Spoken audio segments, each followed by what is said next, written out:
Eto naman, super happy si Alexa Ilacad para kay KD Estrada. Kasunod ang pagbabalik nito sa teatro. Sagot nito nang matanong ang kanyang reaksyon, excited umano ito para kay KD dahil dito raw siya mas lalong mag-grow as an artist. Ayun, kasi yung musical Rodel na na Bagets.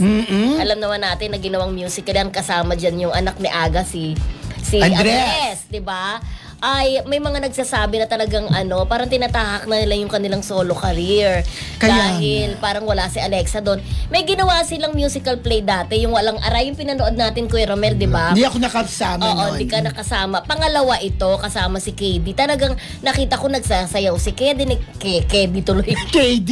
KD nag-i-enjoy talaga siya. So, sa nangyayaring to, Mildred, ayan, sinusuportahan niya. hindi kasama si Alexa sa stage play na yan. Yes. So, parang nakikita ko na parang pinaghihiwalay na ba talaga ang ang KD Lex sa nangyayaring ganyan? Sabi nga ni KD, siyempre gusto rin niyang makasama si Alexa sa mga projects nila. Pero may tiwala siya sa management nila kung ano ibibigay sa kanilang dalawa.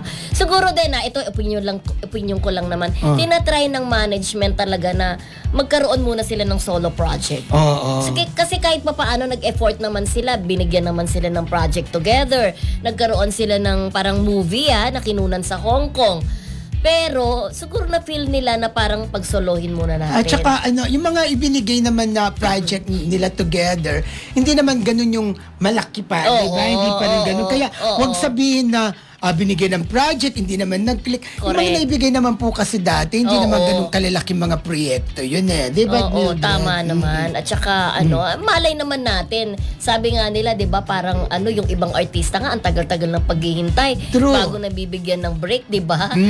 Malay naman natin sa love team nila. Ako naniniwala ako na equally talented yung dalawa at carry nilang mag-solo. Yes. Hindi naman lagi puro love team. Oo, for now, magkanya-kanya muna sila, pero malay natin, diba? Correct. Oo, magbalik uli sila as love team.